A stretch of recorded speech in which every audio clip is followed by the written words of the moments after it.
Seguindo a nossa matéria do livro que estamos estudando, hoje, nossa continuidade, Epístolas Gerais. Epístolas Gerais. Na quinta passada, por ser o feriado nacional, a gente não teve as aulas 7 e 8. Aqui na quinta, né? Teve as aulas de segunda, de terça de manhã e de sábado de manhã.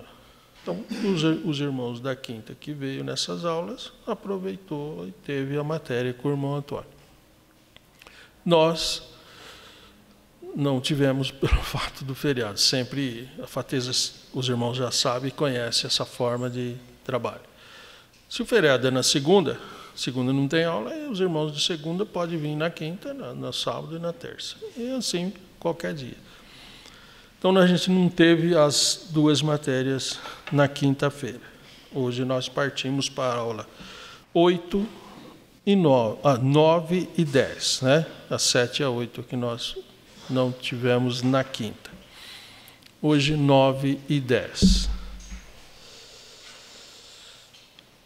Na matéria de hoje, aulas 9 e 10, nós vamos falar de 3 epístolas.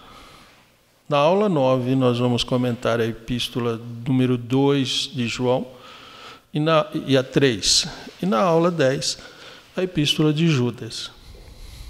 Epístola de Judas. São 3 epístolas pequenas. Se o tempo me permitir, eu comento um pouquinho para os irmãos que possam não ter vindo na quinta passada. Vamos ver como o tempo vai estar. Eu entro um pouquinho nas duas anteriores. Pelo menos falo alguma coisa. Vamos ver o que o tempo reserva. Por ser 3 epístolas pequenas, né?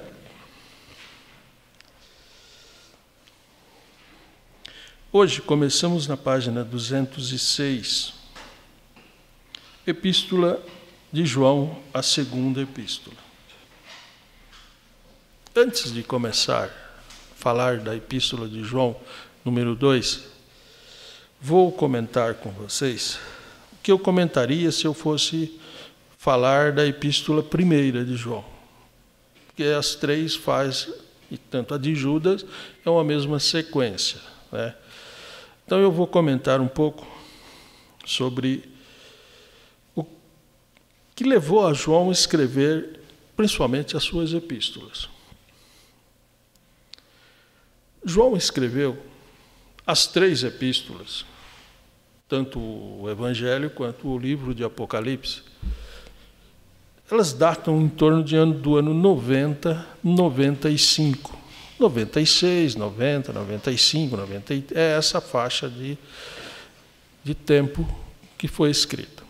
João foi o último apóstolo. Quando ele escreveu essas epístolas, todos os outros apóstolos já tinham sido mortos. Só ele era o último apóstolo dos 12. E até o Paulo, que não era dos 12, também já tinha sido morto. E João, praticamente no final do século, deparou-se com uma força forte do inimigo na área dos falsos mestres, dos falsos ensinos. Principalmente na área dos gnósticos. O gnosticismo foi uma filosofia que teve algumas ramificações para o cristianismo e deu muito trabalho. Eles começam um pouco antes. O Paulo já combateu eles no seu tempo, mas João, mais de 20 anos depois, combate com mais força. Eles estão mais arraigados e a situação não era fácil nos dias de João. Então ele escreveu essas epístolas combatendo o gnosticismo. Eu posso pregar ela sem usar o combate a uma falsa ideologia, um falso... Hoje não temos o gnosticismo. Pode, você pode pregar, não tem problema nenhum. Mas é importante conhecer o ato por que ele escreveu as epístolas lá no seu tempo. Ok? Lá no seu tempo. Hoje eu posso usar esses versículos tudo e sem problema. Não tem os gnósticos, tem os outros, mas eu posso usá-lo. Mas é importante que nós estamos buscando entender o porquê que ela começou, porquê que João usou certas formas de ensinar a igreja naquele tempo, para que possamos entender a epístola e por que João escreveu dessa forma. Então eu vou começar da seguinte forma. Os irmãos que tiveram a matéria sobre história da igreja, acho que uma boa parte de vocês tiveram, né? E lá, nesse livro, o irmão comentou sobre os gnósticos. A história registra os gnósticos no início, praticamente ali, final do primeiro século, começo do segundo. Então, era a força gnóstica, embora eles venham desde Paulo. Eu vou colocar para vocês, repetindo aqui, como pensavam esses gnósticos e o que eles estavam influenciando a igreja, e por isso João escreveu combatendo o gnosticismo. Com respeito a Deus, os gnósticos entendiam que Deus era espírito, santo e puro. Até aí, correto, sem problema nenhum. Verdade. Só que na questão criação, eles já erravam, porque Deus é o criador de todas as coisas. E aí eles já não davam a Deus a criação de todas as coisas. Questão da matéria. Os gnósticos entendiam que a matéria é má. Toda a matéria é má. Deus é perfeito, mas a matéria é má. Como é que, se Deus é perfeito, criou todas as coisas, criou coisas más, né? Começa a sair fora do sentido bíblico. A questão, o homem. Para os gnósticos, o homem não foi criado por Deus, porque o homem é matéria e o homem é mau. É matéria, é má. Então, eles ensinavam que havia íons que emanavam de Deus, como seres espirituais. Esses íons eram puros, eram perfeitos, mas quando eles foram se afastando, alguns deles, eles foram se tornando maus e se encarnaram e se tornaram homens. Então, o homem não foi criado lá no Éden, né? Já era uma contradição bíblica. Questão, o homem. Na questão, Jesus, que era o importante.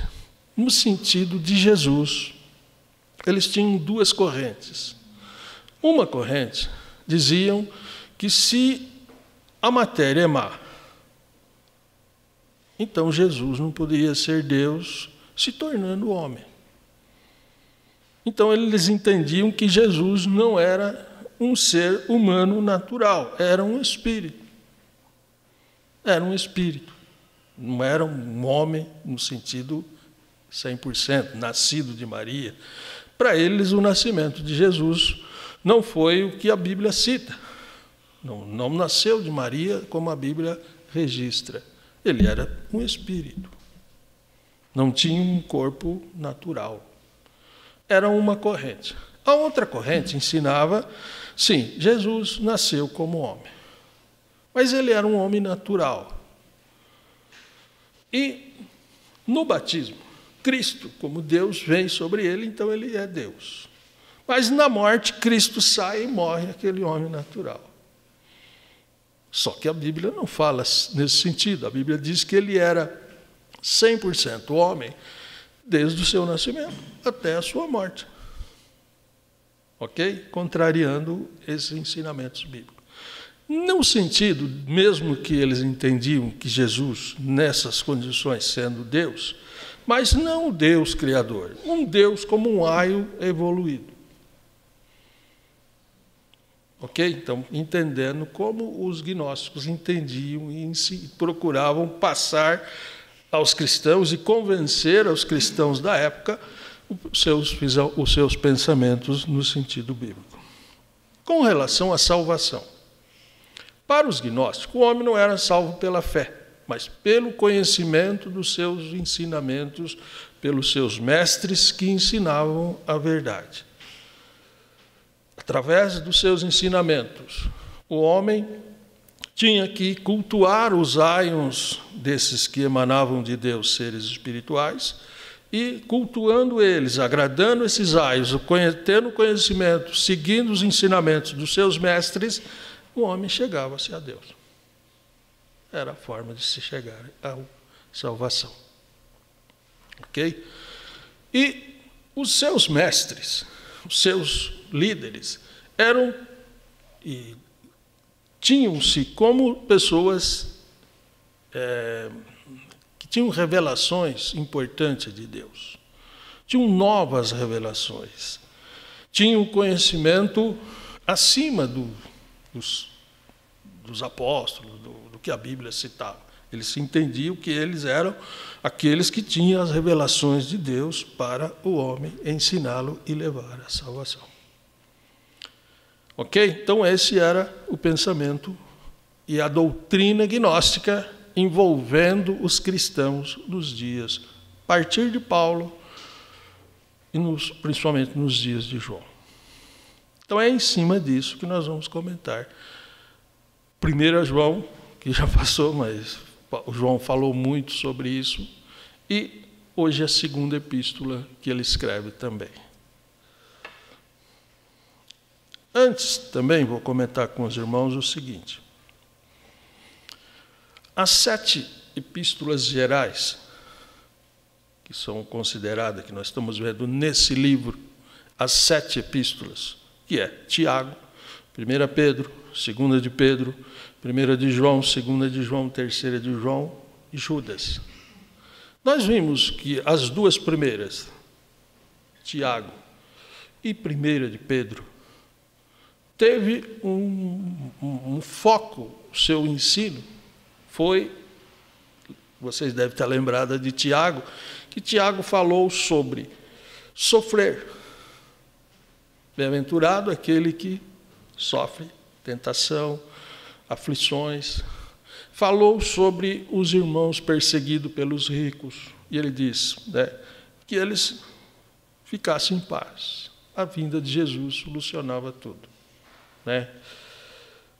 Então, a perseguição, a dificuldade. A primeira epístola de Pedro, que nós vimos também aqui, na sequência, Pedro falou sobre o que viria, sobre a igreja, para persegui-la. Então, ele falou sobre o sofrimento, as dificuldades, as lutas.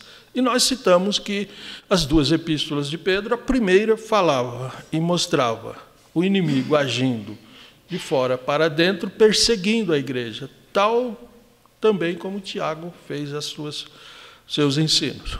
E na segunda epístola, a partir da segunda epístola de Pedro, o diabo vai perseguir, mas agora com as falsas doutrinas. E a partir da segunda epístola de Pedro, quando então nós citamos a primeira epístola de Pedro, a perseguição, a ação do inimigo de fora para dentro, perseguindo no sentido físico os irmãos à igreja. Na segunda epístola, a perseguição do inimigo é interna, de dentro para fora, através das heresias. E estas heresias, elas continuam na segunda epístola de Pedro, na primeira epístola de João, na segunda epístola de João, terceira epístola de João e Judas. Okay? Então, deu para ter uma noção? As 2 primeiras, perseguição física, dificuldades, angústias. E as 4 últimas, as 5 últimas, 3 de João, Judas e 2 de Pedro, a perseguição através das heresias, dos falsos ensinos. E por isso, justifica-se que a partir da segunda de Pedro, é a capa, que nós falamos aqui sobre o lobo vestido de cordeiro. Então, vamos para a nossa matéria de hoje, página 206. segunda epístola de João. Partindo sempre daquele princípio que eu comentei sobre os gnósticos. Colocando agora a doutrina gnóstica e o que nós vamos ver que João escreveu nessa segunda epístola. A segunda epístola de João, ela é a menor, como vocês têm na matéria, no livro aí, a menor de todas elas. E dos 66 livros também ele é o menor. Por quê? É epístola ou livro? Nós temos a Bíblia com 66 livros. 39 do Antigo, 27 do Novo. E de todos esses 66, a segunda epístola de João é o menor livro, a menor epístola.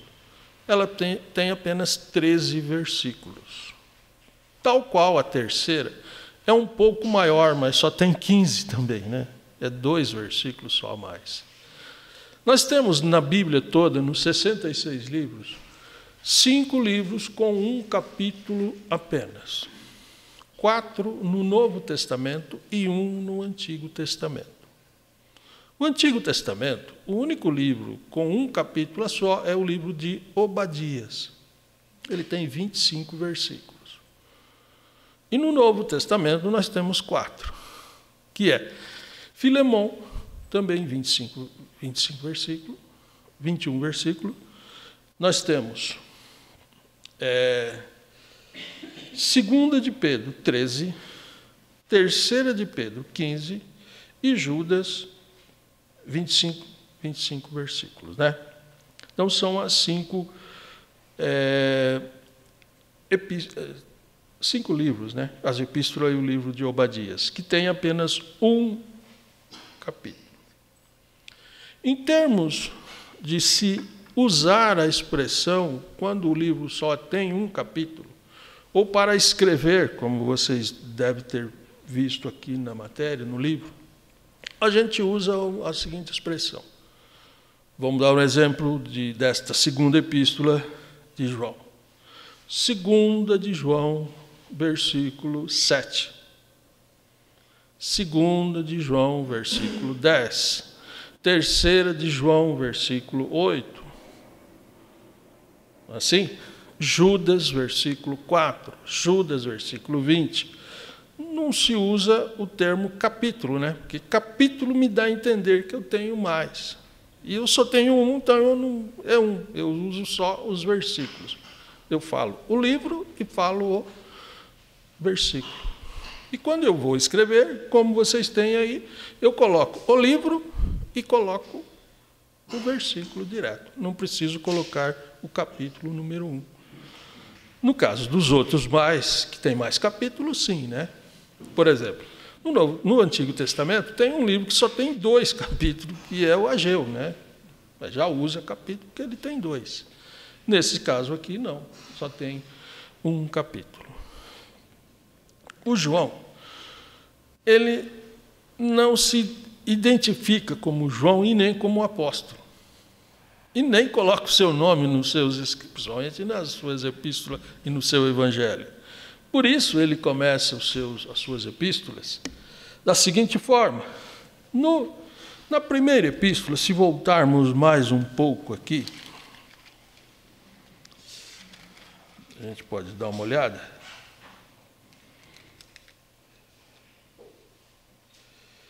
Ele não começa citando que ele era apóstolo, nem que era nada. Ele começa assim dizendo: o que era desde o princípio, o que ouvimos e o que vimos, vimos com os nossos olhos e temos contemplado, as nossas mãos tocaram a palavra da vida. Ele já começa falando aqui e já contestando os gnósticos. Por que ele diz? As nossas mãos tocaram a palavra da vida. Porque os gnósticos, lembra que eu disse? Eles diziam que Jesus era um espírito. E João está dizendo, não, Jesus era um homem natural, no seu sentido 100% homem, 100% Deus. E nós vivemos, eu vivi, vou colocar nas minhas palavras, né? Eu vivi com ele, eu toquei nele, eu sei que ele era um homem, não era um espírito.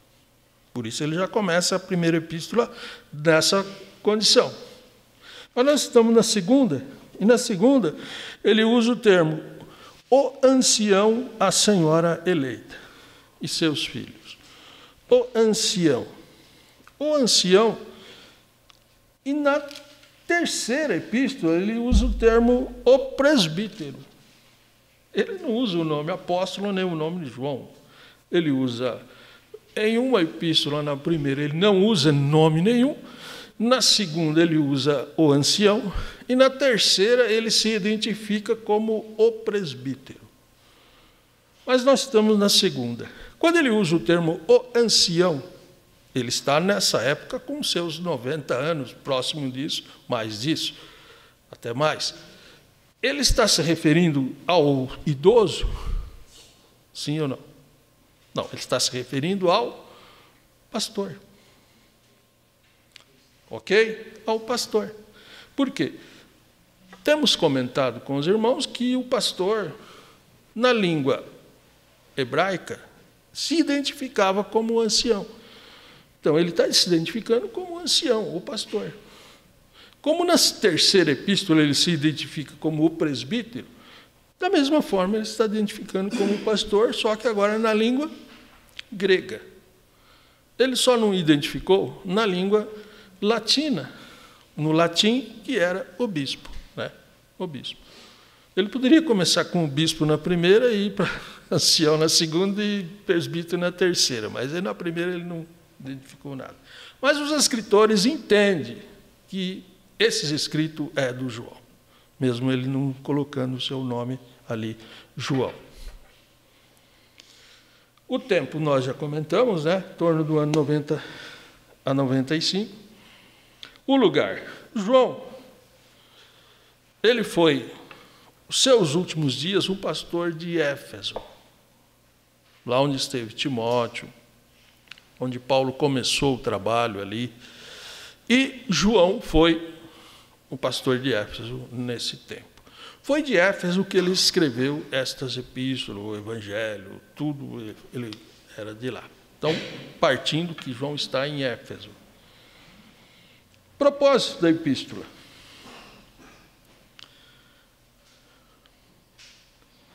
Ao julgar pelos versículos 7 a 11, a epístola deve ter propósito de advertir contra as heresias, principalmente a dos gnósticos, que nós comentamos no início, bem como sobre o perigo do que corre ou que corremos em termos comunhão ou estreito relacionamento com crentes rebeldes, ou hereges, principalmente se esses rebeldes forem falsos obreiros. Esse é o objetivo da sua epístola. Palavra-chave, verdade e amor, amor e verdade, e o resumo é verdade e o erro. Ou é verdade ou é erro. Não existe o meio termo. Na página seguinte, página 208, a verdade divina em relação com os crentes. Ele coloca aqui, que vocês devem ter lido, A, B, C e D, versículo 1, 2, 3 e 4 a 6. Aqui a verdade. O erro mundano, A, B, C e D, baseado no versículo 7, 8, 9, 10 a 11. Fechando todo o livro, verdade e erro. Página 209, e agora destinatário. Comentando sobre destinatário, nós vimos que o João começa a epístola dizendo: o ancião, a senhora eleita e seus filhos. Aqui, alguns de vocês devem ter ouvido o meu comentário no início do livro, que eu disse que não existe um pensamento de todos que entende as epístolas gerais sendo 7. Eu comentei, e isso estava na matéria, que existem comentaristas que entendem que as epístolas gerais também coloca Hebreus. Aí elas seriam 8. Mas existem os comentaristas, que são 7, que é o nosso caso, mas existem aqueles que tiram essas duas epístolas de João, tanto a segunda quanto a terceira, pelo fato dele estar escrevendo a uma senhora. Qual a outra, a terceira, ele escreve a uma pessoa também. E eu comentei no sentido de que as epístolas gerais, em referência às epístolas paulinas, as epístolas paulinas foram escritas para igrejas locais ou pessoas diretamente. No caso, quando ele escreveu as epístolas pastorais, no caso a Tito, epístola pastoral.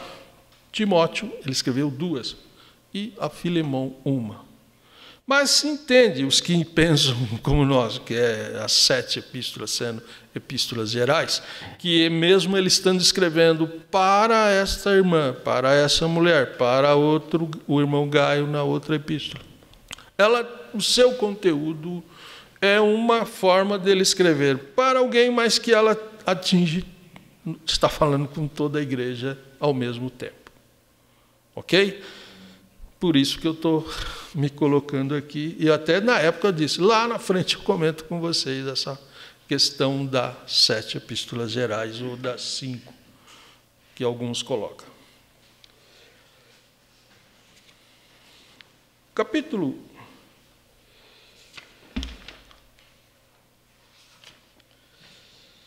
na sequência de João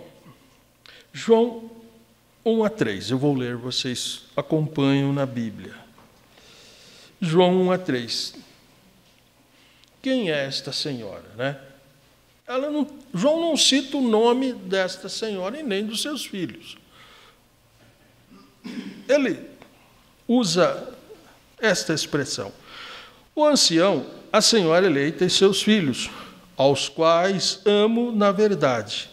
E não somente eu, mas também todos os que têm conhecido a verdade. Por amor da verdade que está em nós e para sempre conosco. Graça, misericórdia, paz da parte de Deus, Pai de nosso Senhor Jesus Cristo, Filho do Pai, seja convosco na verdade e caridade. Aqui é que o irmão colocou aqui no seu livro. Existem 2 pensamentos no que se refere a esta senhora. A esta senhora. A primeira corrente entende que seria uma igreja local e os seus membros sendo seus filhos. Ok? A primeira corrente entende ser uma igreja local e os seus membros sendo seus filhos. Mas a igreja, ela é colocada e ela é vista como uma virgem, uma noiva, uma virgem. E não uma senhora com seus filhos. Outra coisa que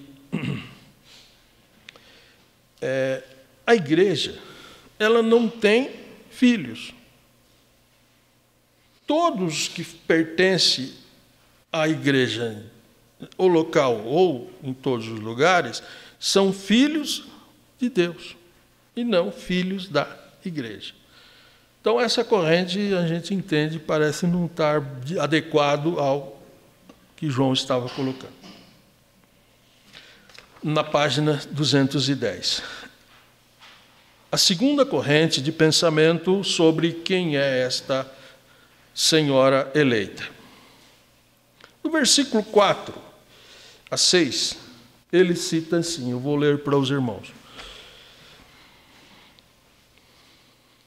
Muito me alegro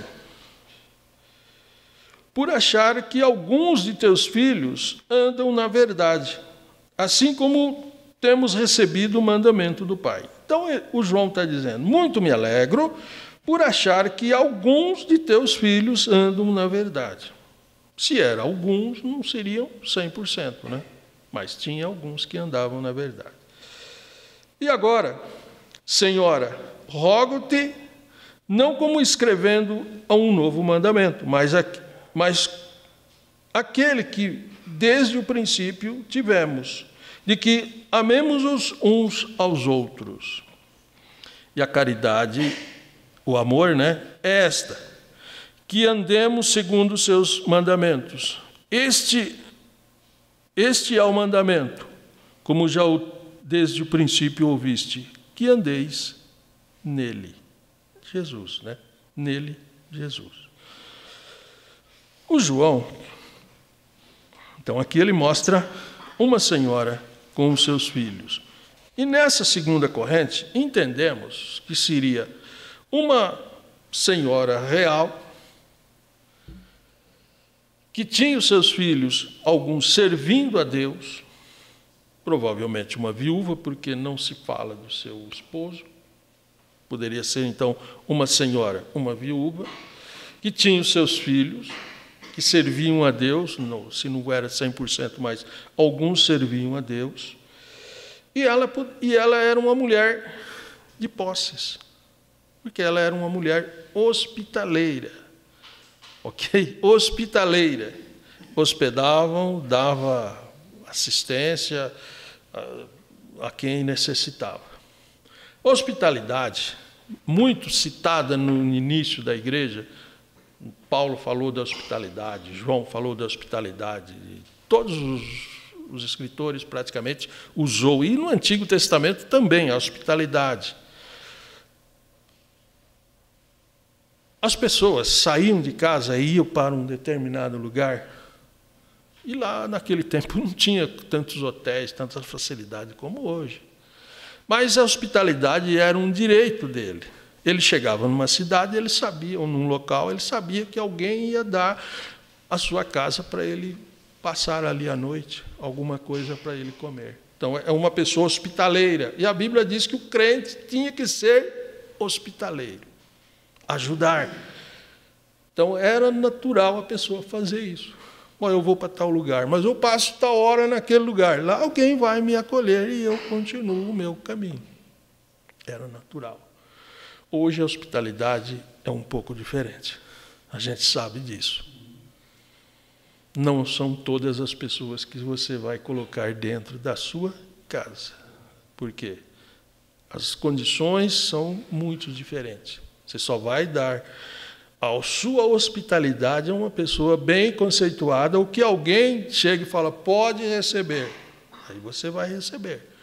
Você conhecendo uma pessoa que conhece aquela pessoa, ela vai passar, vai ficar na sua casa, pode receber. Aí, tudo bem.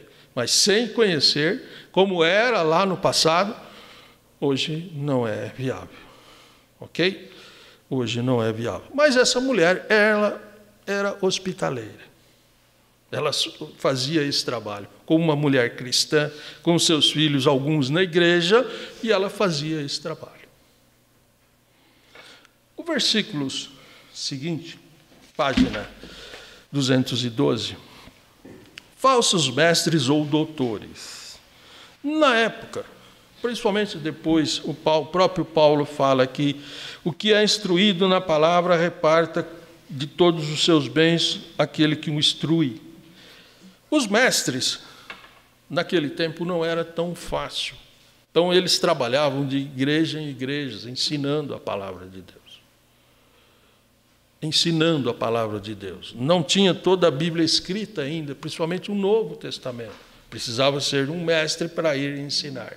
E foi aí que começou a surgir os falsos mestres. Começou a ter interesse pessoal, fazer sucesso, ganhar dinheiro. Entra esse lado. Também, né? Já no caso dos gnósticos, era uma doutrina, uma filosofia que se torna uma ramificação do cristã falsa. Falsa mesmo, né? Mas entrou os falsos mestres. Os mestres verdadeiros se colocavam, então, à disposição das igrejas para fazer esse trabalho. E é aí que, então, veio os falsos mestres. Página 213. Fechar as portas aos falsos mestres. Vou ler para vocês de 7 a 11. Praticamente nós terminamos a epístola. 7 a 11. Ela é escrita assim. Porque pelo seu nome... Aqui é a terceira. Porque já muitos enganadores entraram no mundo. Se eu fazer a sequência do versículo 6, Seguindo o versículo 6, ele está falando para a caridade é esta, que andemos segundo os seus mandamentos. Este é o mandamento que já desde o princípio ouviste, que andeis nele, o amor. Usando-se o amor, usa-se a forma de amar, de ser hospitaleiro. Entenda essa sequência, que o pensamento do apóstolo. Então, ela estava certa. Mas aí ele começa no versículo 7, é que entra a questão da mulher. Porque já muitos enganadores entraram no mundo, os quais não confessam que Jesus Cristo veio em carne. Quem não confessava que Jesus Cristo viera em carne? Os enganadores gnósticos, correto? Os gnósticos diziam que ele era um espírito. Então João está escrevendo para esta irmã, para esta senhora, porque já muitos enganadores entraram no mundo, os quais confessam que Jesus veio, não confessam que Jesus veio em carne. E este tal é o enganador, o anticristo. Por quê? Vai contrário a Cristo. Anticristo. É isso que João coloca. Versículo 8. Olhai por vós mesmos, para que não percamos o que temos ganho, antes recebamos o inteiro galardão. Todo aquele que prevarica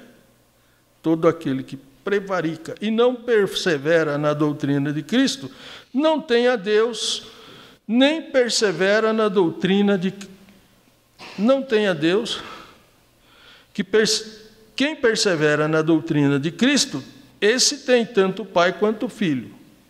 Se alguém vem ter convosco e não traz esta doutrina, não a recebais em casa, tampouco o saudeis, porque o que saúda tem parte nas suas más obras. E aí o versículo 12 a seguir, ele vai dizer, muito tenho que escrever, mas quando estiver aí eu falo diretamente.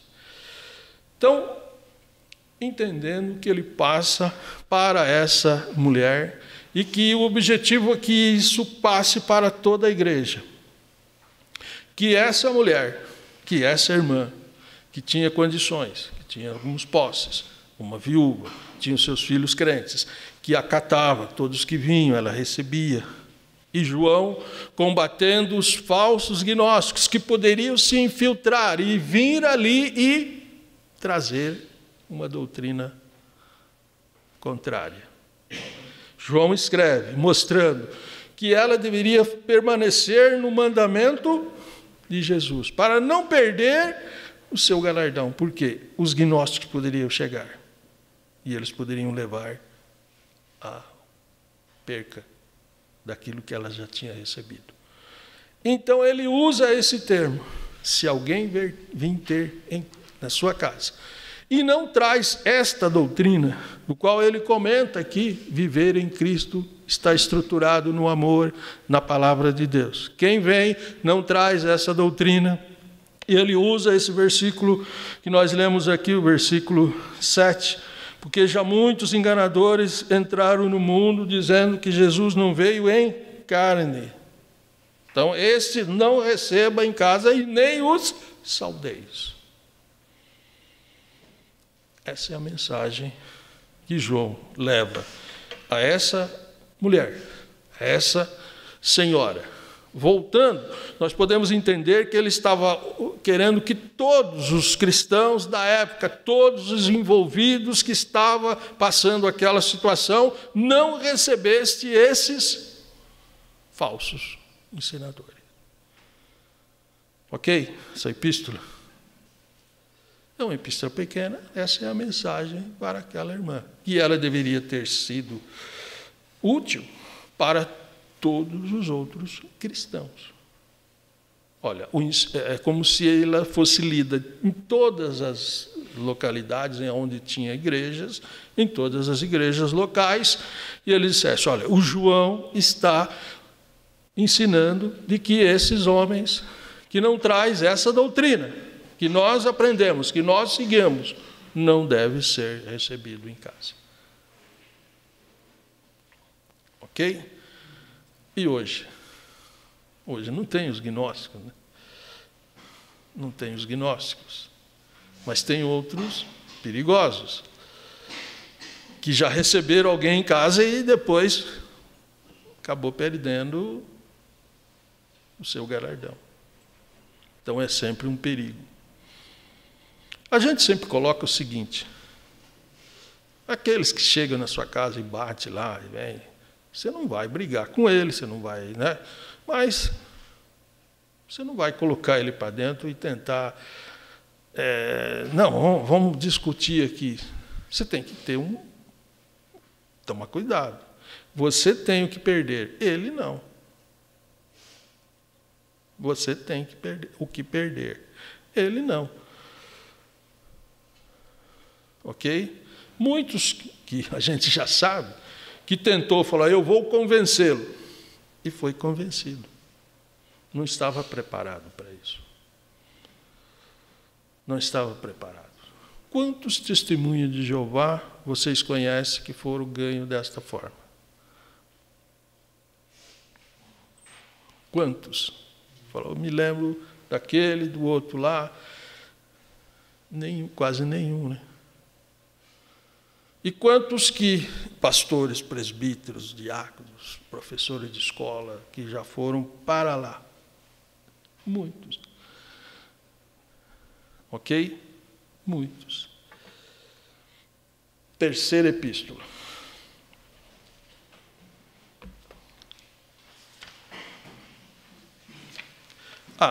Ainda na página 214, eu ainda vou comentar com vocês mais um detalhe.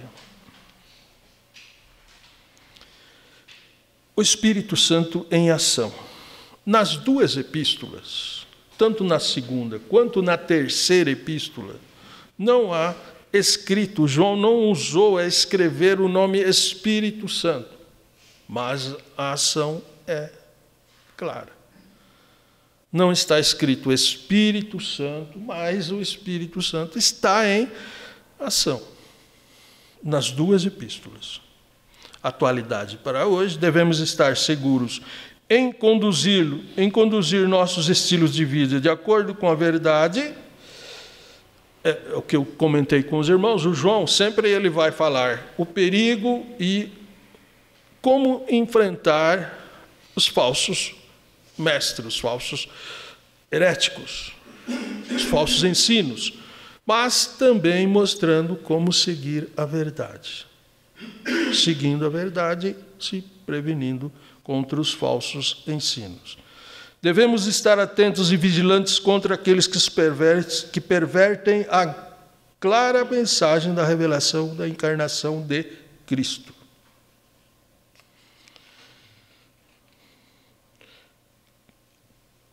Que Jesus era apenas um homem. Esse foi o que a epístola, o que os gnósticos sempre afirmavam, né? Que Jesus era apenas um homem, que Jesus não era um verdadeiro homem. É o que nós comentamos e o João foi enfático nessa segunda epístola. Não recebais estes em casa. Terceira epístola, página 216.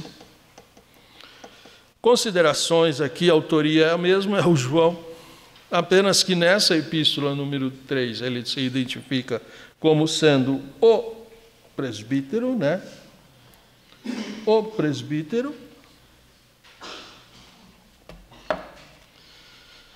Tempo e lugar também é o mesmo, de Éfeso, mesmo local que ele escreveu as anteriores. Só que aqui o alvo é diferente. Eu vou ler até o versículo 3 da terceira epístola, até o 4. O presbítero ao amado Gaio, a quem, em verdade, eu amo. Amado, desejo que te vá bem em todas as coisas em que tenhas saúde, assim como vai bem a tua alma. Porque muito me alegrei quando os irmãos vieram e testificaram da tua verdade. Como tu andas na verdade, não tenho maior gozo do que este, de ouvir que os meus filhos andam na verdade. Então, os primeiros versículos, os 4 dessa terceira epístola. Ele aqui vai falar, e a sua epístola 3 é enviada a um obreiro chamado Gaio. Gaio. E nesse versículo 4, ele cita assim: tenho maior gozo do que este, de ouvir que os meus filhos andam na verdade.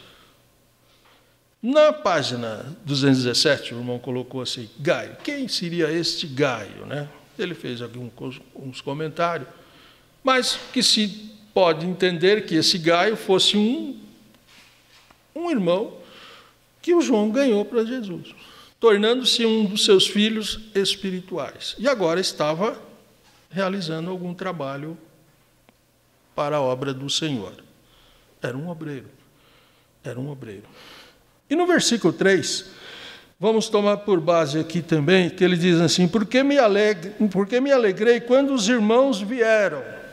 Atente para esse, quando os irmãos vieram. Então, alguns irmãos trouxe a João essa notícia. Nós vamos falar na sequência. Quando os irmãos vieram. O Gaio. O João define esse obreiro aqui como sendo um homem de bom testemunho, o versículo 3 que lemos. Um homem hospitaleiro, veja bem, entra de novo o hospitaleiro, né? Versículo 5. Página 218. Um homem cheio de amor, um homem bondoso. Versículo 6. Versículo 5 diz assim: amado,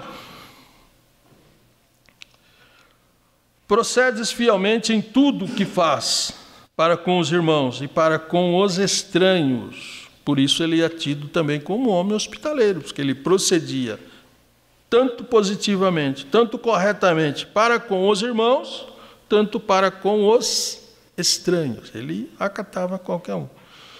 Que em presença da igreja testificaram da tua caridade ou do teu amor, aos quais se conduzires, como é digno para com Deus, bens fará. Então, esse é o Gaio, um obreiro que João está escrevendo essa terceira epístola. Nessa terceira epístola, nós vamos encontrar três obreiros. O Gaio, o Diótrefes e o Demétrio. O Demétrio, João faz citação dele só no versículo 12. Nada, só o versículo 12. Vou ler para vocês o versículo 12, onde aparece o Demétrio. Versículo 12.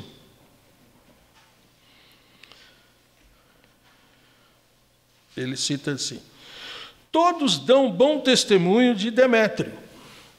Todos dão bom testemunho de Demétrio.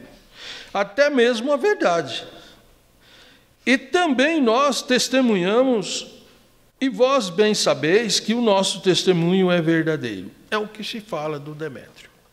Ele era um homem, vamos entender aqui, um obreiro de um bom testemunho. De um bom testemunho. Depois, dentro dessa sequência, dessa terceira epístola, ele vai falar sobre outro obreiro, o Diótrefes. O Diótrefes. O objetivo dessa epístola, qual foi o objetivo que João escreve essa terceira epístola?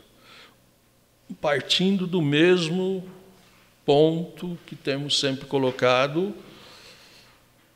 as dificuldades que João enfrenta no seu tempo, o avanço gnóstico, os falsos ensinadores gnósticos que levam pessoas a acreditar nas suas teorias, cristãos.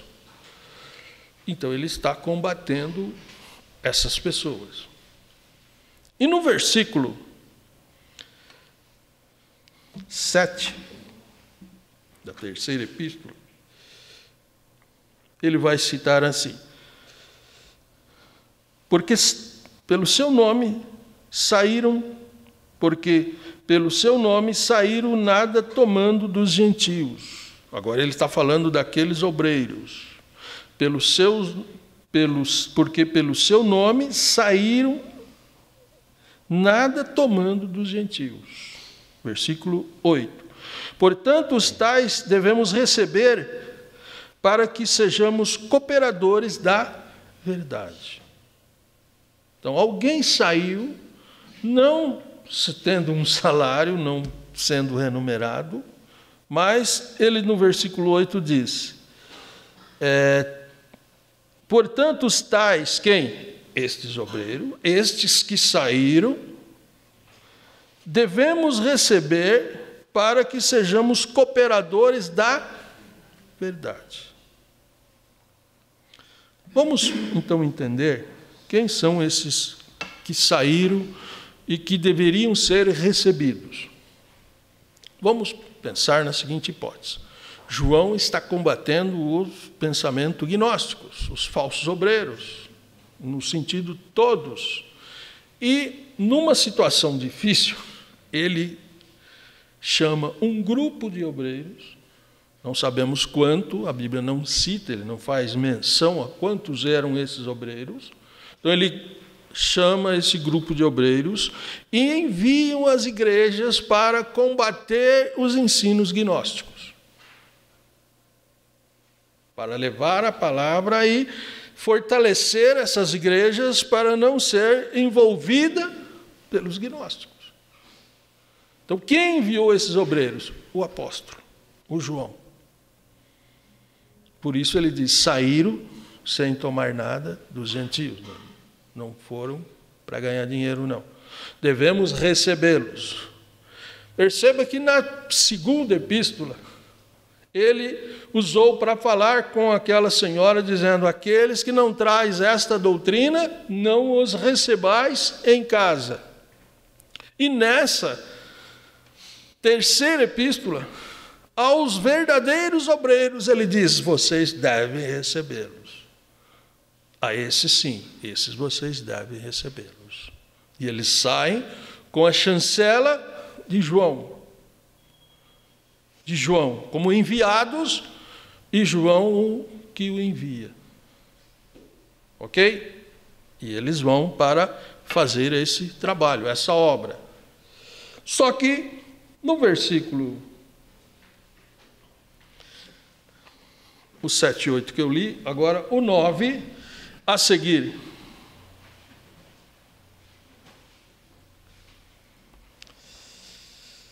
Tenho escrito à igreja, mas Diótrefes, que procura ter entre eles o primado, não os recebe.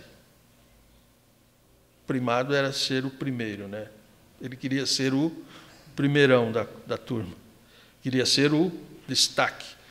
E esse Diótrefes não recebia os irmãos. Não receberam os obreiros. Aqueles que João enviou para ensinar e prevenir dos falsos ensinamentos gnósticos. Versículo 10. Porque se eu for trarei à memória as obras que ele faz, proferindo contra nós palavras maliciosas. Quem era? O Diótrefes, batendo de frente contra o próprio apóstolo. E não contente com isto, não recebe os irmãos. E impede que os que recebem lançam fora da igreja. Não recebeu, não recebia, e quem recebia da igreja, ele tirava fora. Excluía, né? Lembra da exclusão? Ele excluía. Amados, não sigais o mal, mas o bem. Quem faz o bem é de Deus, mas quem não faz, não tenha visto a Deus. Aí ele vai falar do Demétrio e fecha a epístola. Agora, fechando, então, esta terceira epístola. Vamos colocar na seguinte condição. João está escrevendo a Gaio para uma igreja local onde nós temos esses 3 obreiros.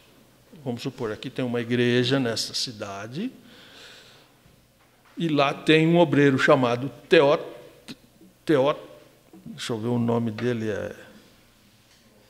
Teótrefes, né? Diótrefes, não é Teófilo, Diótrefes.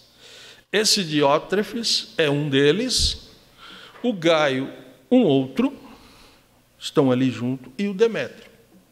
Do Demétrio, nós vimos que ele só disse que ele era um obreiro bom, um obreiro correto, mas o Gaio recebeu os irmãos.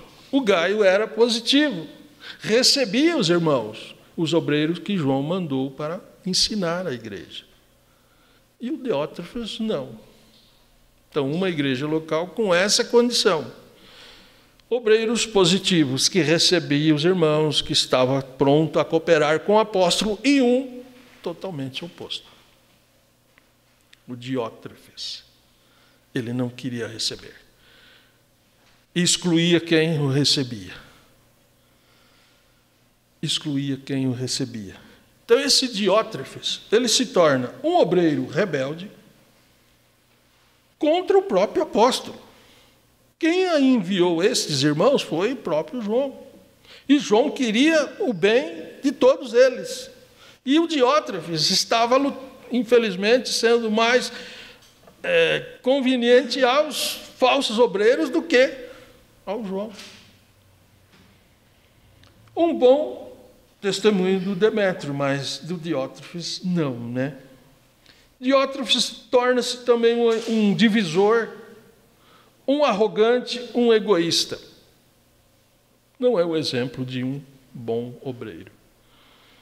Não estava entendendo o espírito de João, o que João queria, o bem de todos, a preservação de todos, da doutrina, da palavra de Deus.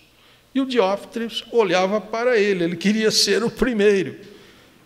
Ele não estava entendendo o que é o cristianismo ainda, o que era ser benéfico para o cristianismo, trabalhar para o Senhor e não para ele próprio se aparecer. Bom, hoje também não tem os Diótrefes da vida aqui, né? Acabou os Diótrefes, né?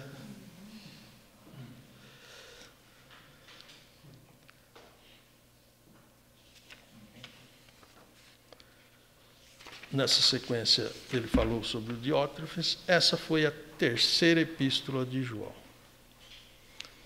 Página 224, Judas. Essa é um pouco maior, tem 25 versículos, né? 25 versículos, epístola de Judas. Judas começa dizendo assim: Judas, servo de Jesus Cristo e irmão de Tiago, aos chamados queridos em Deus Pai e conservados por Jesus Cristo. Misericórdia, paz e caridade vos sejam multiplicadas. Essa é a saudação do Judas. O irmão colocou aqui na sua matéria, dizendo, Judas, qual Judas escreveu essa epístola?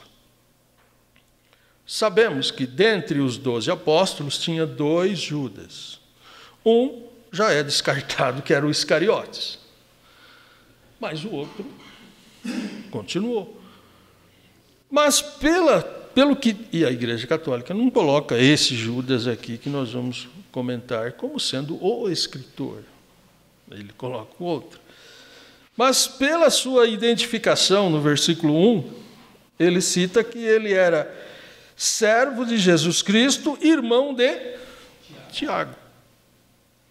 Tiago, como nós vimos a epístola de Tiago, nós entendemos que Tiago, irmão do Senhor, irmão de Jesus.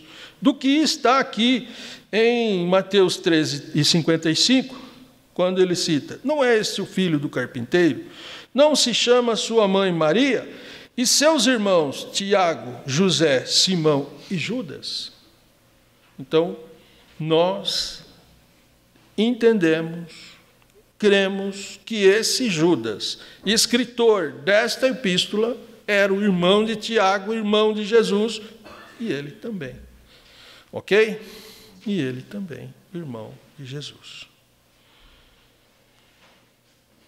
Local que foi escrita, essa a gente não tem.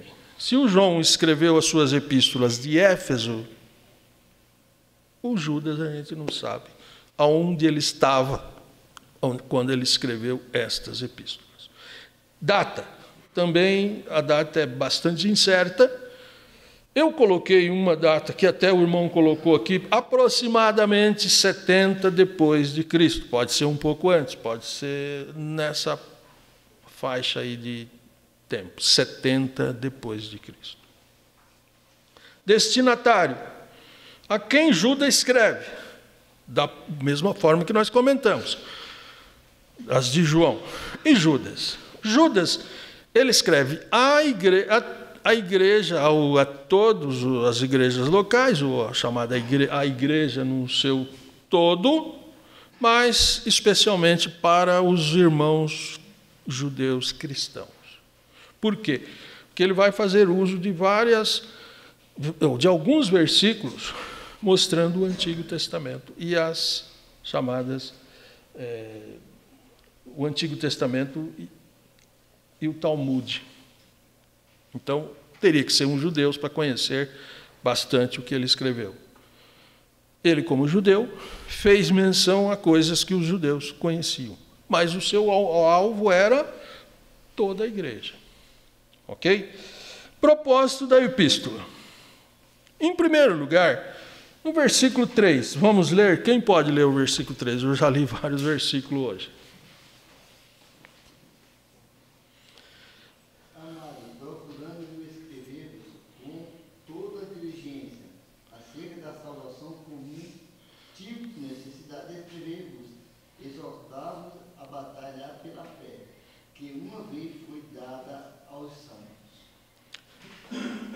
Ok. Então, o Judas aqui, ele tinha um propósito. Não é assim que ele coloca? Ele tinha um propósito. Escrever sobre a salvação. Entende os teólogos aqui que escrever sobre a salvação era escrever um evangelho. Escrever a salvação. Mas o Senhor mudou o seu propósito. Não é assim? Às vezes nós temos um propósito e o Senhor pode mudar. Ter um propósito não é errado, não é pecado, a não ser que o propósito é pecaminoso, aí é diferente. Mas tem propósito que não é pecado, você pode ter aquele propósito. E pode o Senhor permitir e a gente fazer aquilo que o nosso propósito está para ser feito. Mas o Senhor também pode mudar esse propósito. É o caso do Judas. O Espírito Santo mudou o seu propósito. É como dissesse, vou colocar nas minhas palavras. Judas, você não vai escrever esse evangelho, você vai escrever sobre os falsos mestres, os falsos doutrinadores, os heréticos para a igreja. E ele aceitou, mudou o seu propósito. Ok? Mudou o seu propósito. Nós, como cristãos, temos que estar atentos à voz do Espírito, porque às vezes o propósito nosso é um, o de Deus é outro, ele fala conosco, nós não ouvimos, vamos em frente e erramos. Mas o Judas não errou, ele aceitou e escreveu então outra coisa. Versículo 4, quem pode ler? Porque se introduziram alguns que já antes estavam escritos para este mesmo juízo, homens ímpios que converteram em dissolução a graça de Deus e negam a Deus, único dominador e Senhor nosso, Jesus Cristo. Ok. Então, esse foi a mudança de propósito que o Espírito Santo levou a ele foi essa. A escrever o quê? Por quê que ele escreveu essa epístola? Porque se introduziram alguns dos que já antes estava escrito e eles chegaram para este mesmo juízo. Homens ímpios que convertem a dissolução da graça de Deus e negam a Deus, o único dominador e Senhor, Jesus Cristo. O que ele cita aqui, eles homens que convertem em dissolução a graça de Deus. Dissolução é como se tentar extinguir a graça de Deus. É acabar com ela, extinguir a graça de Deus. Então o Judas escreve uma epístola para combater estes homens ímpios que têm esses propósitos. Ok? Que têm esses propósitos. E aí ele vai começar, a partir do versículo 5. Aliás, eu vou falar um pouco desse versículo 3, quando ele cita aqui.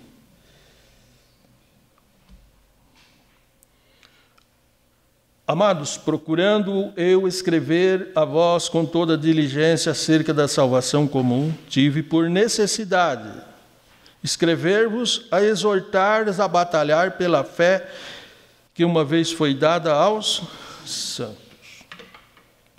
Judas escreve essa epístola para a igreja, exortando, levando uma palavra de ânimo, para que naqueles dias os irmãos, a igreja, batalhasse pela fé que um dia foi dado aos santos, aqueles que eram salvos. Batalhar pela fé é batalhar pela nossa vida espiritual. É manter a nossa espiritualidade, é manter a nossa salvação. Nós aceitamos Jesus através da fé, a graça de Deus e a fé.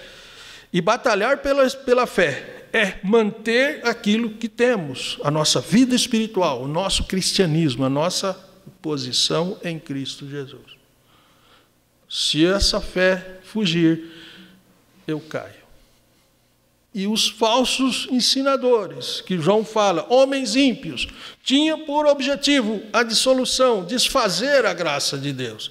E Judas está dizendo, eu estou lhes exortando para que vocês continuem batalhando por essa salvação, pela fé que vocês receberam. É isso que o Judas coloca. A igreja toda. Antes de entrar nesse comentário do versículo 5 a seguir, eu vou comentar um pouco sobre o que o irmão colocou nos últimos ensinos aqui do livro, sobre fé, a partir da página 229. Edificar na Santíssima Fé. Vocês aqui no livro têm uma boa matéria sobre fé. Ok? Eu não vou comentar tudo isso aqui, vou apenas fazer um comentário e vocês têm tudo que vocês for procurar, ensinar, pregar, que for falar de fé, vocês têm esse bom ensino aqui dessa matéria. O que eu vou comentar é o seguinte: fé. Existem dois tipos de fé. A fé comum, a fé natural, que o homem nasce com ela. Essa fé não salva, não leva ninguém à salvação. É a fé que todo mundo tem naturalmente. Até o ateu tem essa fé. Embora ele é meio complicado, né? Como é que o ateu pode ter fé? Mas ele nasce com essa fé. Ele faz alguma coisa porque ele tem fé que aquilo vai dar certo. O ateu também faz isso. O ateu planta sabendo que a fé dele alcança, que Deus, não Deus, mas vai chover, ele vai colher. Então ele, pela fé natural, ele faz. Ele está enfermo, o ateu. O médico fala, toma esse remédio, e ele fala, eu vou tomar, que esse vai dar certo. Então é a fé natural. Essa fé, todos nascem com ela. E a segunda é a espiritual, a divina. Ok? A divina. Essa também é o Senhor que nos concede. Ninguém nasce com essa fé divina, fé espiritual. O homem só é salvo por essa fé. E essa fé é o Senhor que nos concede para que possamos ser salvos. ao ouvir a palavra de Deus. É o que o Paulo escreve na sua epístola aos Romanos 10:17, dizendo: a fé vem pelo ouvir e o ouvir da palavra de Deus. Então, o homem e a mulher, quando ele ouve a palavra de Deus, o Senhor pode nos conceder a fé para crer e ser salvo. O escritor aos Hebreus, lá no capítulo 11, versículo 1, se eu não estou equivocado, ele diz que Jesus é o autor e consumador da nossa fé. É essa fé que nos leva à salvação, e é através dela que nós mantemos a nossa vida espiritual. Para o cristão,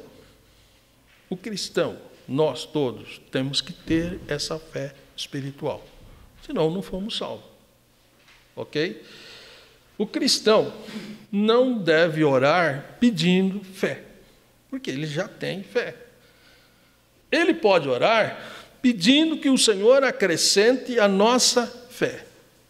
Lembra daquele barco, quando Jesus estava lá, e o barco estava ali, eles foram lá, acordaram Jesus: Senhor, socorre, que ele chamou aqueles homens de pouca fé. Eles tinham fé? Tinham, mas eram pequenos. Eles tinham. Mas em outra passagem, os discípulos disseram: como é que pode? Ele diz: acrescentam a nossa fé. Aquela expulsão daquele demônio com aquele menino, né? Então, acrescenta a nossa fé. Faz com que ela cresça. Então, a fé, ela pode ser acrescida. Ela pode ser exercitada e acrescida. Mas o salvo tem fé. A Bíblia fala de fé. Agora eu estou falando de fé da salvação, fé salvífica. A Bíblia fala de fé espiritual. Fé espiritual, ao inverso daquela fé natural. Fé espiritual. Romanos 10:17, Hebreus 11:1, que nós falamos. Fé comum. Fé comum. Tito 1:4. Fé santíssima. Judas 20. Fé salvífica, salvadora. Efésios 2:8. Fé como dom de fé. 1 Coríntios 12:9. Fé como fruto do Espírito. Gálatas 5:22. Alguns escritores, alguns teólogos entendem vários tipos de fé. Nós entendemos como Paulo escreveu aos Efésios, capítulo 4, versículo 5. Uma só fé. E os nomes não diz, dentro da nossa visão teológica, que existe fé diferentes, mas uma só fé, aquela que nós recebemos ao crer, para crer e ser salvo e manter agora esta fé. Bom, mas tem a fé comum, fé salvífica, fé... Não, todas elas se definem em uma única fé. Ela pode ser menor, pode ser maior. Ela pode tornar um derramar da fé, entendendo agora como dom espiritual, como dom de fé. E ela também é o fruto do Espírito, frutificando, a fé aparece também, como amor, bondade, benignidade, mansidão, fé. Então ela também é do fruto do Espírito. Ok? Então, fé, vocês têm uma boa matéria. Uma única fé. E é essa fé que Judas escreveu a sua epístola, para que os irmãos lá, e nós hoje, tivéssemos cuidado de mantê-la sem deixar o inimigo entrar aí e fazer algo de errado. Voltando agora lá para a epístola do Judas, eu comentei alguma coisa de fé com vocês.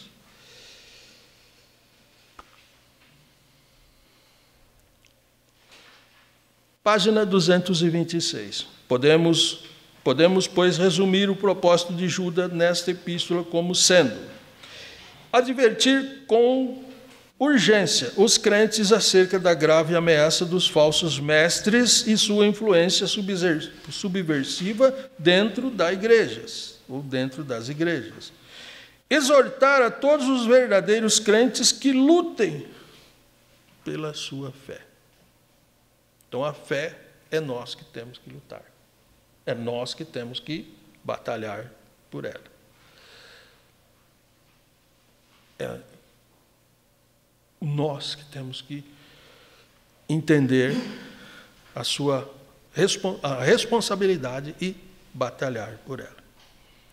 Voltando à epístola, nós lemos até o versículo 4. Versículo 5. O versículo 4, vou partir do versículo 4, ele diz que homens ímpios, que converte a dissolução, né, que tenta extinguir a graça de Deus, negam a Deus, único dominador e Senhor, nosso Senhor Jesus Cristo. Então, esses homens, ele disse aqui, introduziram, né, alguns já antes que havia sido escrito. Então, eles, como se diz, eles estão aí. Eles estão aí. E ele, então, agora ele vai dizer, e o que ele vai colocar é o que, no conhecimento judeu, que Deus, é como se ele dissesse, olha, esses homens estão aí fazendo isso, só que Deus vai puni-los. Deus vai punir essas pessoas. Só que nós temos que entender da seguinte forma: Deus vai puni-lo eles, e se quem o seguir, também vai ser punido, não é assim? Não é que só vai punir aquelas pessoas. Eles vão ser punidos. Mas se nós seguirmos, também vamos cair na mesma punição. É isso que eles tinham que batalhar pela fé. Porque ele vai falar da punição dessas pessoas. Mas batalhamos pela nossa fé para não segui-los e ser punido da mesma forma. E o versículo 5 ele cita assim: mas quero lembrar-vos como a quem uma vez soube o que aconteceu. Isto aqui, que havendo o Senhor salvo um povo tirado da terra do Egito, destruiu depois os que não creram. Não aconteceu isso? Ele está falando de quem? Do povo israelita. Por que eles foram punidos? Porque não mantiveram a sua fé. Deus fez tantos milagres, Deus fez tantos prodígios, Deus mostrou tantas coisas para eles, e eles desacreditaram. E o que aconteceu? Teve uma punição. E todos foram punidos. Todos foram punidos. Agora, aqui é que nós falamos que se Judas escreveu para toda a igreja, mas ele tinha um alvo também, os judeus cristãos, porque ele está falando de algo que os próprios judeus cristãos conheciam. E o que tinha acontecido lá no passado. Versículo 6. E aos anjos que não guardaram os seus principados, mas deixaram a sua própria habitação, o reservou nas escuridões e prisões eternas até o juízo daquele dia. Agora ele está falando dos anjos. Essa parte eu vou comentar juntamente com o versículo 14 e 15. Mas entendemos ser aqueles anjos que seguiu Lúcifer. Ok? Tem outros pensamentos, vou comentar no capítulo do versículo 14 e 15. Ele está mostrando aqueles anjos que estão aprisionados, que seguiram Lúcifer. Versículo 7. Assim como Sodoma e Gomorra. Veja que são versículos que ele está citando, que está lá no Antigo Testamento, que os judeus conheciam. E alguns não-judeus que também conheciam a Bíblia nesse tempo já sabiam do que estava falando Judas. Assim como Sodoma e Gomorra e as cidades circunvizinhas, que havendo se corrompido com aqueles e ido após outra carne, foram postas, por exemplo, sofrendo a pena do fogo eterno. O que ele quis dizer aqui, indo após outra carne? Que carne é essa? E aí? É o seguinte: essa geração foi uma geração envolvida no homossexualismo. Homossexualismo. E seguir outra carne é o oposto do natural. É homem com homem, não é a carne natural, é a carne oposta. Seguir outra carne. Ok? É seguir outra carne. Foi após outra carne. Não é o natural que Deus criou. É o homossexualismo. É o oposto do que eles deveriam seguir. Ok? E aí houve o julgamento de Deus e Deus puniu aquela geração. Marquem aí, seguir, ir após outra carne. Versículo 7, nós comentamos. Versículo 8. Contudo, também estes semelhantemente adormecidos contaminam a sua carne, rejeitam a dominação e vituperam a dignidade. Vituperam, ou vituperar, seria injuriar, desagradar, injuriar. Agora, nesse caso aqui, essas pessoas, eles não respeitavam as autoridades e também as autoridades celestiais, eles não respeitavam nada. Por isso o versículo 8 me dá a entender o 9 me dá a entender o versículo 8. Ok? Versículo 9 me dá a entender por que eles não respeitavam as autoridades, nem as autoridades constituídas e nem as autoridades espirituais. Nada. E aí, então, ele vai dizer assim, versículo 9. Mas o arcanjo Miguel, quando contendia com o diabo e disputava a respeito do corpo de Moisés, não ousou pronunciar juízo de maldição contra ele. Contra quem? Contra o diabo. Mas disse, o Senhor te repreenda, e só. Essa passagem, que está no versículo 9, está mostrando que aqueles homens não respeitavam nada. Nem nada. Eles desrespeitavam autoridades constituídas, as autoridades espirituais, não respeitavam nada. E aí o Judas vai dizer, olha, o arcanjo Miguel,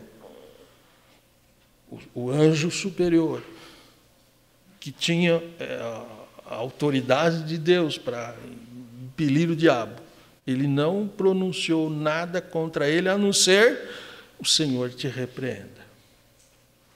Ele não fez nenhuma outra acusação, nada. E esses homens faziam.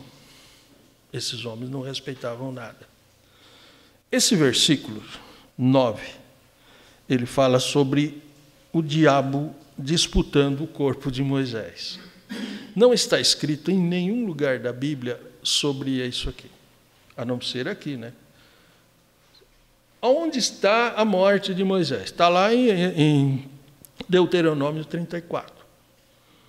E esse último capítulo do livro de Deuteronômio, supostamente deve ter sido escrito pelo Josué.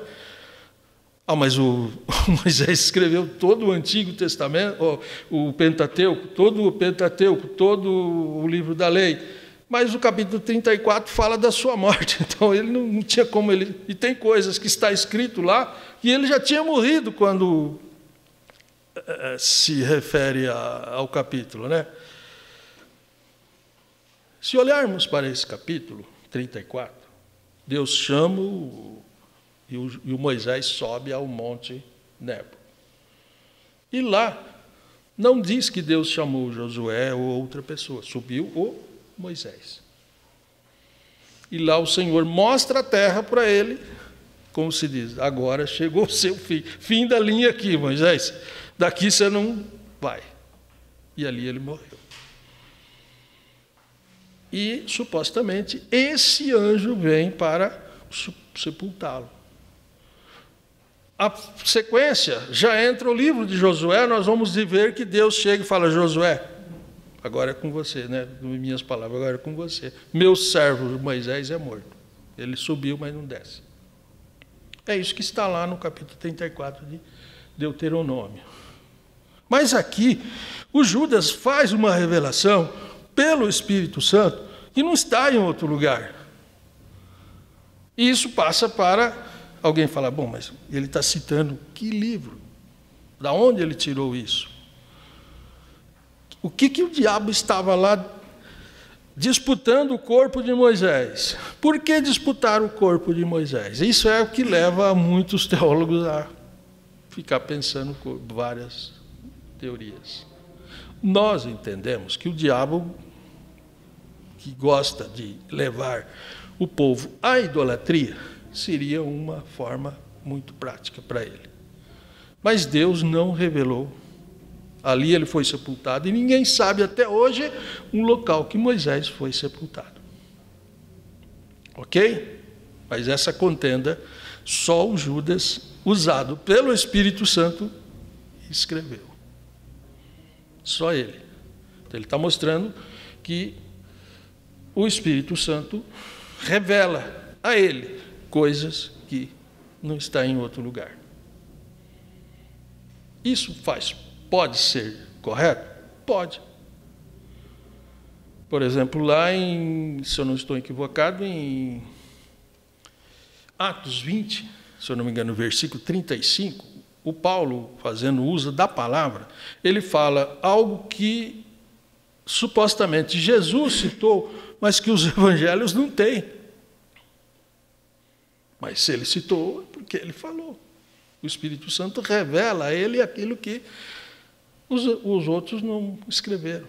O Espírito Santo não deu aos outros escritores. Ok? Versículo 10. Estes, porém, dizem mal do que não sabem, naquilo que naturalmente conhecem, como animais irracionais se corrompem. Falando desses homens terríveis aqui, né? Versículo 11. Ai deles, porque entraram pelo caminho de Caim. Qual era o caminho de Caim?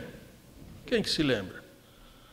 Vamos ver lá, 1 João 3:12, quem pode ler? Caminho de Caim.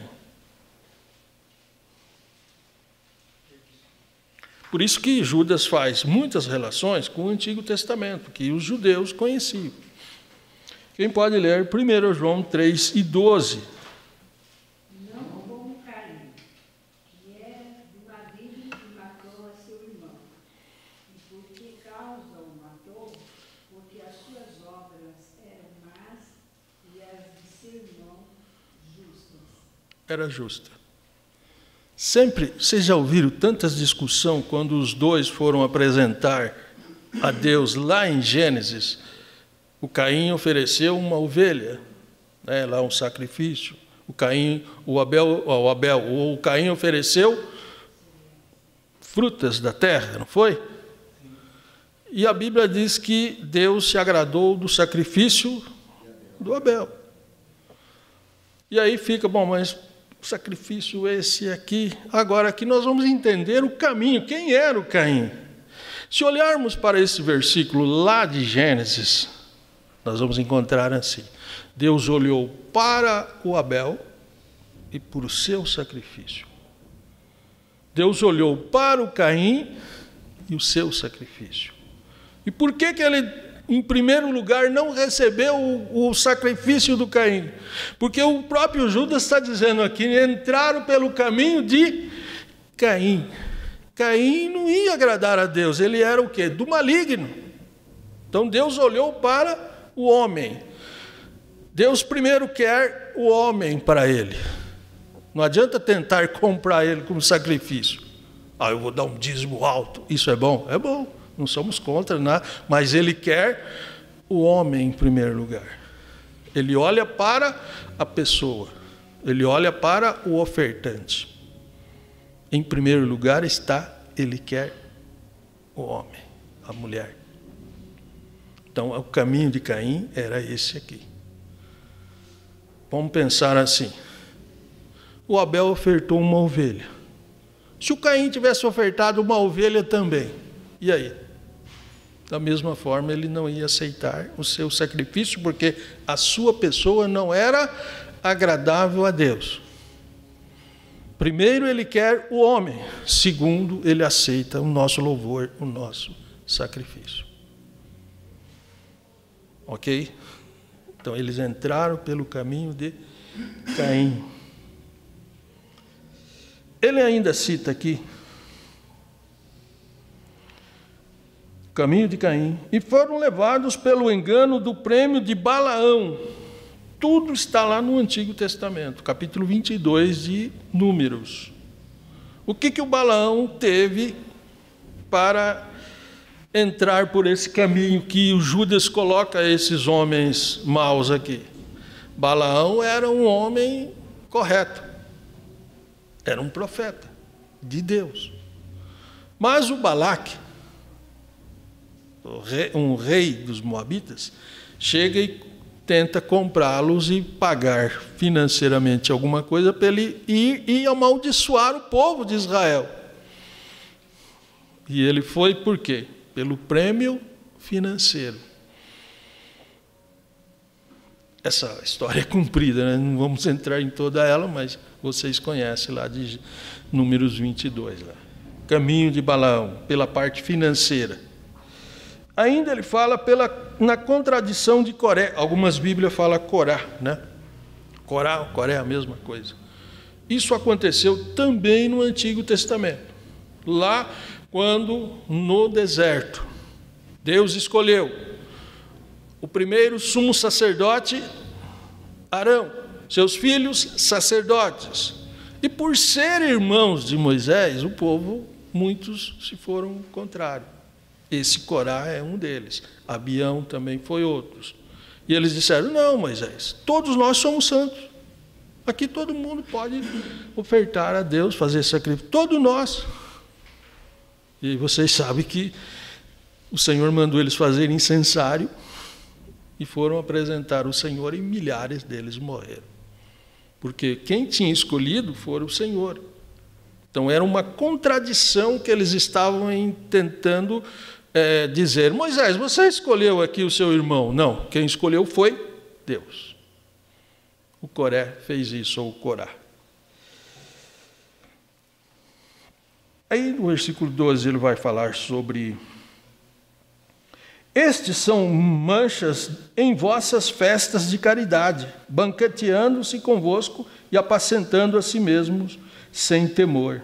São nuvens sem água, levadas pelo vento para uma outra parte, são como árvores murchas, infrutíferas, 2 vezes mortas, desraigadas, né? Então, estes são manchas em vossas festas de caridade. O que eram as festas de caridade que eles participavam? Que festa era essa? A festa da ceia, festa do amor. E eles participavam também. Ok? E eles participavam também, esses homens aqui, dito como cristãos. Então, eles se identificavam como cristãos, participavam juntos. Mas Judas está colocando, tome cuidado. Ele coloca aqui que eles eram nuvens, são nuvens sem águas, né? É como só uma fumaça, só um gás. A nuvem tem que ter água. A água cai, a água tem alguma coisa. Se eu colocar que a água é o símbolo da palavra de Deus, alguém tem a palavra. Não são nuvens sem água, são nuvens com água. Eles não tinham nada, era nuvem, só o gás, não saía nada. 13. Ondas impetuosas, né? Eu vou direto para o 14 e o 15, esse é o mais complicado. Versículo 14. E destes profetizou também Enoque, o sétimo depois de Adão, dizendo: Eis que é vindo o Senhor com milhares de seus santos, para fazer juízo contra todos e condenar dentre eles todos os ímpios por todas as suas obras e impiedade que impiamente cometeram e por todas as duras palavras que os ímpios pecadores disseram contra ele. Essa passagem, ela é a que mais gera dificuldades entre alguns evangélicos. Por quê? Esse Enoque, o Judas cita, e se olharmos lá para o livro de Gênesis, ele é o sétimo depois na sequência de Adão, né? O sétimo. É aquele que o Senhor tomou depois de um certo tempo de vida, né? 165 anos. O Senhor tomou ele.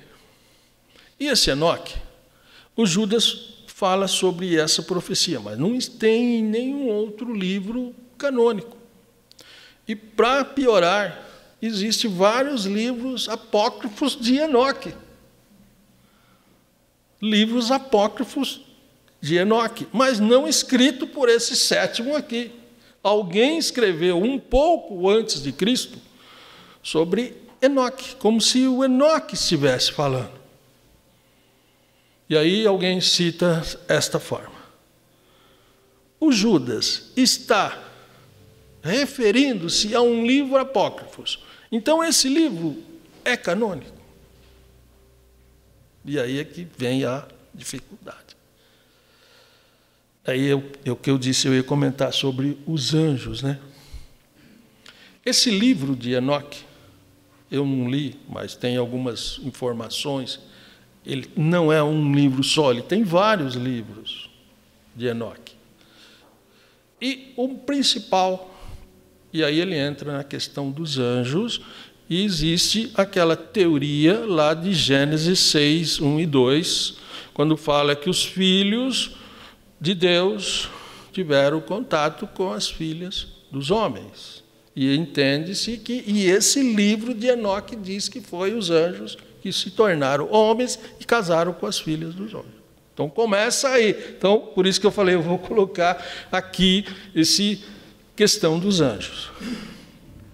E esse livro cita 200 anjos que veio para fazer essa união com as filhas dos homens, que nós entendemos, nossa visão teológica, sendo os descendentes de Sete com as descendentes de Caim.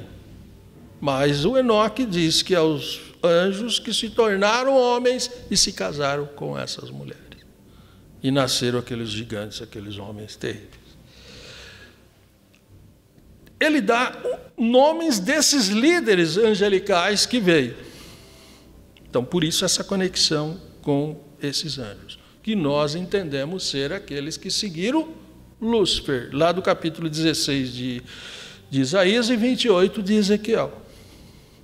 Ok? Agora, o Judas está validando um livro apócrifo? Não, não entendemos por esse lado. Entendemos que dentro de uma sequência de assunto que as pessoas vão se passando de filho para filho, de filho, pode chegar a estar escrito no Talmud, está escrito em livros apócrifos, mas Deus está revelando ao Judas o que esse homem falou lá antes do dilúvio.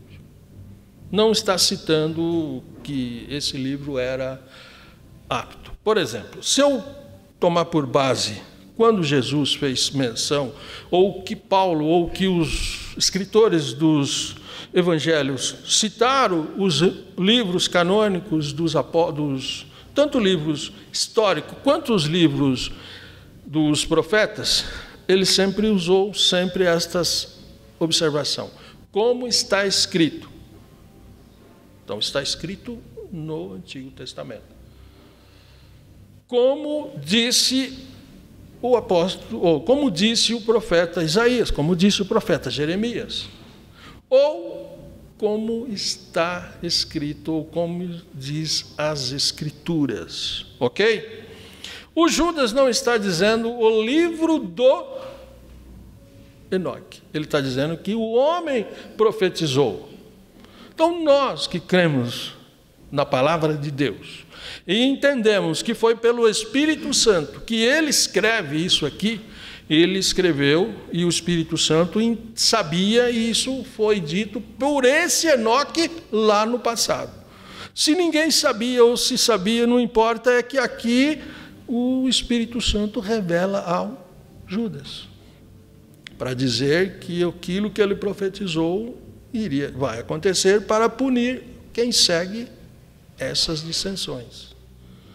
E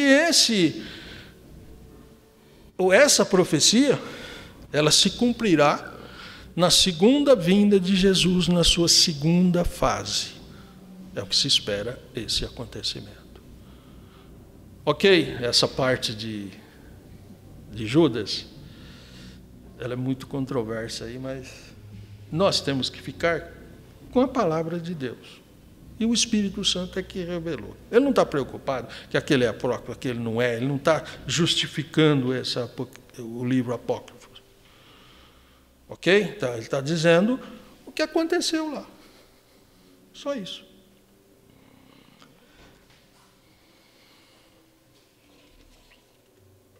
Versículo 17 e 18,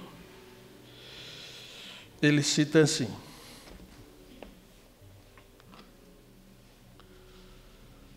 mas vós, amados, lembrai-vos das palavras que foram preditas pelos apóstolos de nosso Senhor Jesus Cristo, os quais vos diziam que no último tempo haveriam escarnecedores que andariam segundo as suas ímpias concupiscências. Quem pode ler para confirmar esta passagem?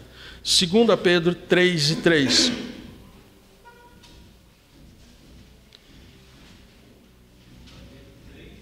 Segunda Epístola de Pedro, capítulo 3, versículo 3.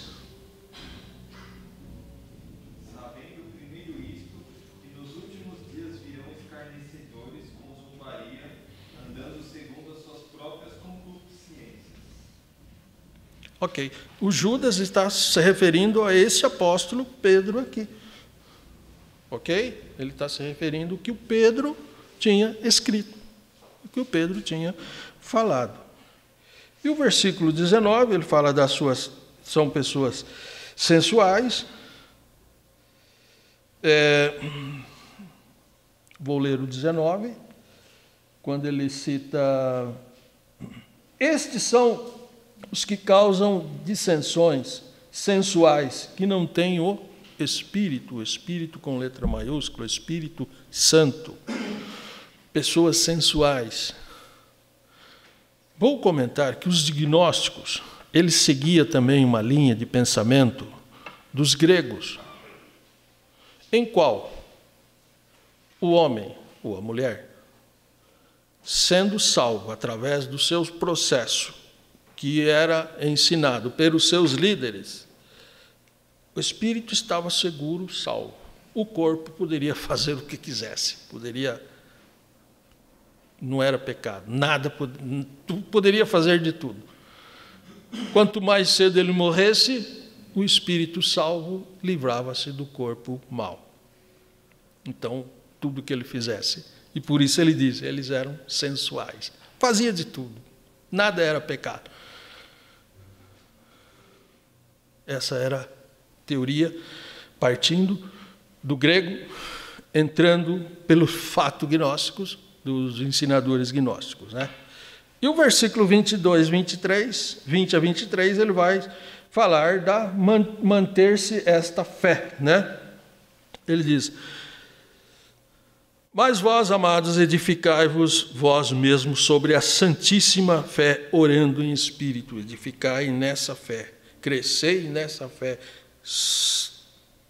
Desenvolva nessa fé, né, santíssima. Conservai-vos a vós mesmos na caridade de Deus, esperando a misericórdia de nosso Senhor Jesus Cristo para a vida eterna. Apelai-vos para alguns que estão duvidosos, como se diz, ajude esses que estão duvidosos, e salvai alguns arrebatando-os do fogo, tende misericórdia com temor, aborrecendo até as roupas manchadas da carne. Ora, aquele que é poderoso para guardar e tropeçar, apresentar-vos irrevestíveis com alegria perante a sua glória. E aí ele fecha a epístola. Aqui é manter a salvação, manter a fé que nós falamos no início. Ok? Fechamos Judas. Dúvidas? Perguntas? Algumas? Vamos ver se eu comento, pelo menos, tenho 10 minutos para falar 2 livros. A segunda epístola de Pedro e a primeira de João. Eu vou falar, pelo menos, resumindo, bem resumido. Pedro, na sua segunda epístola, teve por objetivo combater os falsos ensinos também. Por isso, essas 5 epístolas finais, o seu alvo é esse. Pedro escreveu 3 epístolas, ou 3 capítulos na sua segunda epístola. Na primeira, 5. Na segunda, 3 capítulos. O primeiro capítulo, eu fechei a Bíblia, mas o primeiro capítulo, ele vai mostrar edificando o nosso conhecimento, crescendo em conhecimento. Então, o primeiro capítulo, Pedro vai nos levar à importância do crescimento espiritual. Eu sempre comento que para crescer espiritualmente, eu vou crescer em conhecer quem é Jesus. Toda a palavra de Deus foca em Jesus. E crescer espiritualmente, crescer no sentido da palavra é conhecer mais Jesus. Não tenho como eu crescer e não conhecer Jesus. Não, crescimento é conhecer mais Jesus. Ele é todos os livros focam nele. A importância de crescer espiritualmente. Para mim crescer espiritualmente, eu preciso estar vivo. Alguém cresce sendo morto? Não. Mas alguém pode estar vivo e não crescer, ficar sempre pequeno. E o que ocorre aí? Aí é perigoso. Veja o que o escritor aos Hebreus, lá no capítulo 5, ele comenta isso. Ele diz, vós pelo tempo, já deviam ser mestres. No entanto, preciso escrever e ensinar as coisas do início do Evangelho para vocês. E por que o escritor aos Hebreus está falando a eles? Porque eles estavam correndo o risco de deixar o cristianismo e voltar para o judaísmo por falta de crescimento espiritual. Então eles tinham vida, mas não cresceram. Quem está morto não cresce. Quem está vivo pode crescer, mas eu preciso crescer, eu quero crescer, eu vou lutar para crescer. Eu não vou ficar estagnado e dizer, está bom do jeito que está. Então Pedro mostra nessa segunda epístola, no capítulo 1, a importância de crescer para enfrentar os falsos profetas. Quanto mais eu conhecer a Cristo, menos eu vou ser enganado pelo falso. Ok? E no capítulo 2 ele vai falar dos falsos profetas. Ele vai começar dizendo assim, como no passado entre o povo houve falsos profetas, haverá entre vós também. Só que aí ele está colocando num futuro, haverá. Mas João, aí o capítulo 3 ele vai falar da vinda de Jesus. A importância de crescer, não ser levado pelo falso ensino e esperar a vinda de Jesus. E o João, na sua primeira epístola, vou ler pelo menos alguns versículos, que o tempo me permite.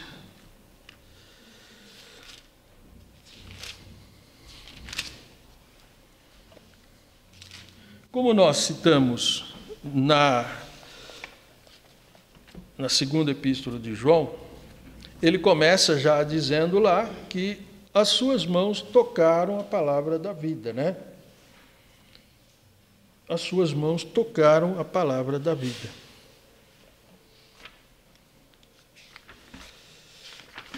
Deixa eu ver se eu acho rápido aqui.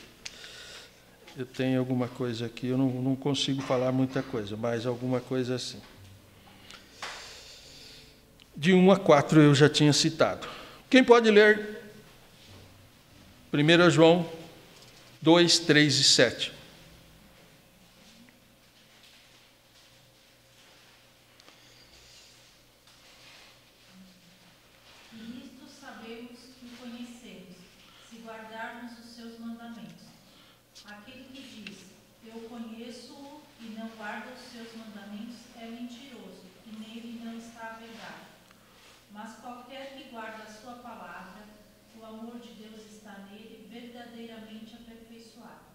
Nisto conhecemos que estamos nele. Aquele que diz que está nele também deve andar como ele andou. Irmãos, não vos escrevo um mandamento novo, mas um mandamento antigo, que desde o princípio tivestes. Este mandamento antigo é a palavra que desde o princípio ouvistes. Ok. Os gnósticos ensinavam da seguinte forma: os seus mestres conheciam a Deus, tinham revelações de Deus. Eles tinham como ensinar a salvação. E o João, então, aí ele diz, né? Aquele que diz que conhece a Deus e não anda conforme a sua palavra, é mentiroso. Como se diz, esses são mentirosos, porque eles não respeitam, para eles não existe pecado, para eles conhecem a Deus, mas não vivem conforme a palavra de Deus. Para dizer que conhece a Deus, precisa viver conforme a palavra de Deus. No capítulo 2, versículos a seguir, nesse capítulo 2, ele vai falar de filhinhos, jovens e pais. No sentido espiritual, filhinhos, novos convertidos, jovens, aqueles que já têm um tempo na igreja, já têm uma base, e pais, os maduros na fé. Maduros na fé.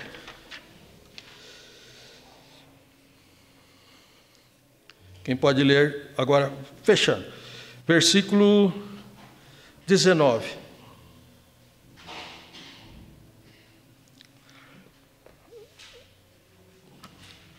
Saíram de nós, mas não eram de nós, porque se fossem de nós, ficariam conosco.